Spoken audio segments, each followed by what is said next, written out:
Lithuania, located in the northeastern part of Europe, had a tumultuous history in the 20th century. It was caught between the ambitions of two major powers, Poland and Soviet Russia, both of which sought to dominate the region. 1. The interwar period. Following World War I, Lithuania declared its independence from Russia on February 16, 1918. However, this newfound independence was not recognized by the Soviet Union, which saw Lithuania as part of its territory. Additionally, Poland, which had been partitioned by Russia, Austria-Hungary, and Prussia in the late 18th century, had regained its independence and sought to expand its territory. As a result, Poland laid claim to Lithuania, as it had been a part of the Polish-Lithuanian Commonwealth in the past. The situation in Lithuania was further complicated by the fact that the country had a significant minority of Polish-speaking residents. These residents were concentrated in the eastern regions of Lithuania and had their own political organizations, which were allied with Poland.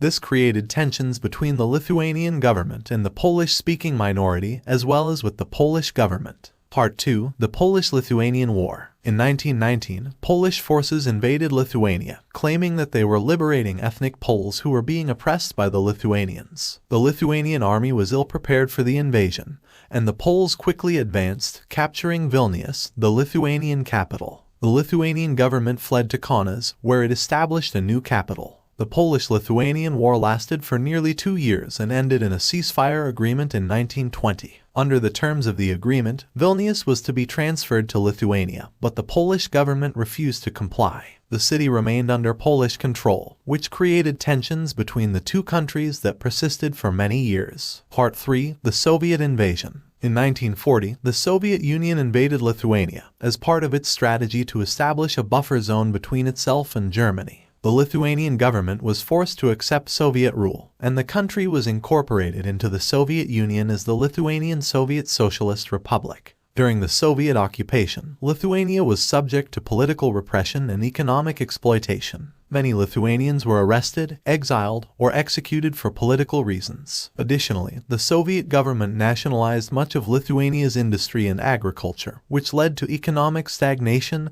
and poverty. Part 4. The Path to Independence. In the 1980s, a movement for Lithuanian independence began to gain momentum. This movement was largely inspired by the Soviet Union's weakening grip on Eastern Europe and the reforms being implemented by Soviet leader Mikhail Gorbachev. In 1988, the Lithuanian Communist Party began to distance itself from Moscow, and support for independence grew. In 1990, Lithuania declared its independence from the Soviet Union. This was met with resistance from Moscow, and in January 1991, Soviet forces attempted to seize control of Vilnius. The attempt failed, and Lithuania was able to establish its independence. Part 5. Conclusion. The history of Lithuania in the 20th century was marked by conflict and instability. The country was caught between two major powers, Poland and Soviet Russia, both of which sought to dominate the region. Despite these challenges, Lithuania was able to establish its independence and maintain its sovereignty, becoming a member of the European Union and NATO.